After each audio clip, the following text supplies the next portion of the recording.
bisa dipermainkan oleh negara manapun. Maka Bung Karno mengajukan syarat. Dialog pun terjadi antara Bung Karno dan Khrushchev. Saya mau datang ke Moskow dengan satu syarat mutlak yang harus dipenuhi. Tidak boleh tidak, kata Bung Karno.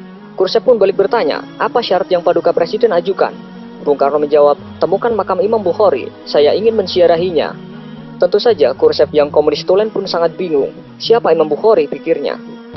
Khrushchev segera memerintahkan pasukan elitnya untuk menemukan makam yang dimaksud.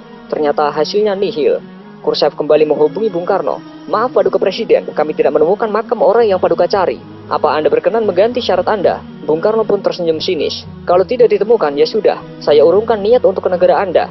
Mendengar pernyataan Bung Karno, sontak membuat kuping Khrushchev panas memerah. Kalimat singkat Bung Karno ini membuat Khrushchev kecewa. Khrushchev kembali memerintahkan orang nomor satunya untuk memecahkan masalah ini. Akhirnya, setelah melalui penelusuran yang teliti, serta mengumpulkan informasi dari orang-orang tua muslim di sekitar Samarkand, akhirnya makam imam besar kelahiran kota Bukhara tahun 810 Masehi itu ditemukan. Imam Bukhari yang memiliki jasa begitu besar bagi agama dan umat muslim itu dimakamkan di Samarkand pada tahun 870 Masehi. Makamnya ditemukan dalam kondisi rusak tak terawat, berada di ladang kapas yang jauh dari jangkauan masyarakat. Namun betapa kagetnya Soekarno ketika mendapatkan berita bahwa makam itu dalam kondisi yang tidak layak. Khrushchev pun meminta agar makam itu dibersihkan dan dipugar sebaik mungkin. Selesai renovasi, Khrushchev kembali menghubungi Bung Karno. Intinya, misi pencarian makam Imam Bukhari telah berhasil. Sambil tersenyum, Bung Karno mengatakan, baik, saya akan datang ke negara Anda. Akhirnya, setelah sebulan sejak penemuan dan pemugaran makam tersebut, Soekarno bersedia berkunjung ke Soviet. Dengan naik kereta api, Soekarno tiba di kota Samarkand pada tanggal 12 Juni 1961. Ribuan orang menyambut kehadirannya. Di sepanjang jalan, penduduk menyambutnya dengan meneriakkan nama Indonesia dan Soekarno sambil mengibarkan bendera merah putih.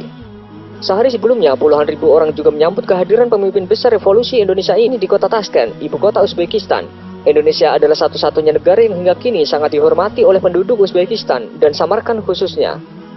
Sejak Bung Karno tiba pada malam hari, beliau langsung membaca Al-Quran sampai pagi hingga beliau tidak tidur. Saat ditemukan makam dalam kondisi tidak terurus, Soekarno meminta pemerintah Uni Soviet agar segera memperbaikinya. Ia bahkan sempat menawarkan agar makam dipindahkan ke Indonesia apabila Uni Soviet tidak mampu merawat dan menjaga makam tersebut. Dengan emas seberat makam Imam Bukhari akan diberikan sebagai gantinya.